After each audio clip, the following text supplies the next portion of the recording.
আনো। এই তুমি খাইছো? খাবো। কি রান্না করছে বাসায়? তো ডাল ভাত। কি রে, এত তরকারি আছে, তরকারি দে, শুধু ডাল দিয়ে খাবে না? আজকে শুধু ডাল দিয়েই খাই বাবা, আর কিছু খেতে ইচ্ছে করছে না। কিরে, আজকে তো শুক্রবার, কই যাচ্ছিস তুই? টিউশনি করতে। তুই আবার টিউশনি নিয়ে কবে? মা বাসায় বসে থাকতে থাকতে বোর্ড লাগে। তুমি কত টাকা পাইছো? 12,000। আর আমি টিউশন করে পাইছি 7,000। তাহলে এই 6,000 হচ্ছে বাসা ভাড়া, আসা যাওয়ার জন্য 1,500 টাকা কনভেন্স। এত লাগবে না। আহা রাখো তো, লাগবে। আর বাকি থাকে 500 টাকা হচ্ছে তোমার আর আমার। না, 500 টাকা বেশি হয়ে যাবে। এক কাজ করো, এই 300 টাকা তোমার কাছে রাখো, আর যে 200 টাকা থাকবে এটা আসার সময় আমরা এই 200 টাকা দিয়ে বাদাম খাবো, ঠিক আছে না?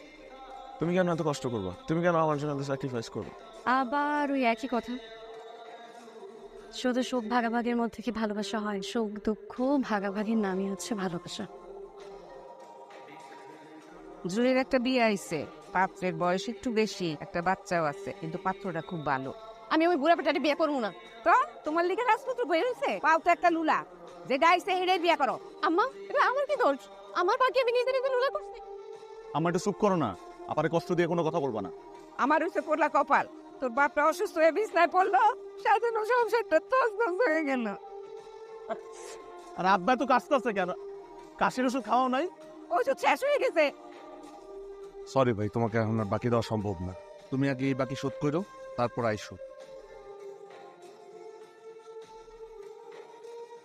হ্যালো। তুমি কি করো? কিছু না, একটু বাইরে আসছি আব্বার ওষুধ কেনার জন্য। আমি বাসায় গিয়ে তোমার ফোন দিই। আচ্ছা। আমাকে তুমি মাফ করে দাও রাহা।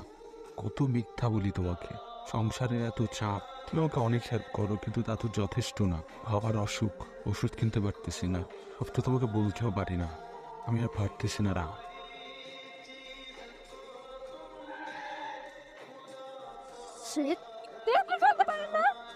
দেখেছো মানে আপনারাই তো আমার উপর গাড়ি উঠাই দিচ্ছেন। গায়ের উপরে দিয়ে উঠা দেয় না, এটাই বেশি। সামনে থেকে সর। এটা আমার বাবার অসুখের ওষুধ। ঠিক আছে, দেখি। ভাই আমার বাবা অসুস্থ ভাই। আপনি কোনো টেনশন করবেন না, আমি আপনাকে সব ওষুধ কিনে দিই। আপনি আমার গাড়ি তুলুন, আপনি গাড়ি তুলছেন, আমি সব ওষুধ কিনে দিচ্ছি। প্লিজ। যাই না, আমি কই হারাই ফেলছি ফোনটা। আচ্ছা, আপনি না আমার আপনি মানে আপনার ফোনটা আমার গাড়িতে রেখে গিয়েছিলেন। বসুন না। কি করেন আপনি? আমি পড়াশোনা করি। আপনার বাবার কি হয়েছিল? একবার স্ট্রোক করছিল, এরপরে পুরোপুরি কখনো সুস্থ হতে পারে নাই। আমাদের একটা হসপিটাল আছে, if you need any help আমাকে জানাতে পারেন। আমার ফোন নাম্বারটা দেখান। ভালো হয়েছে যে তুমি ফোনটা পাইছো।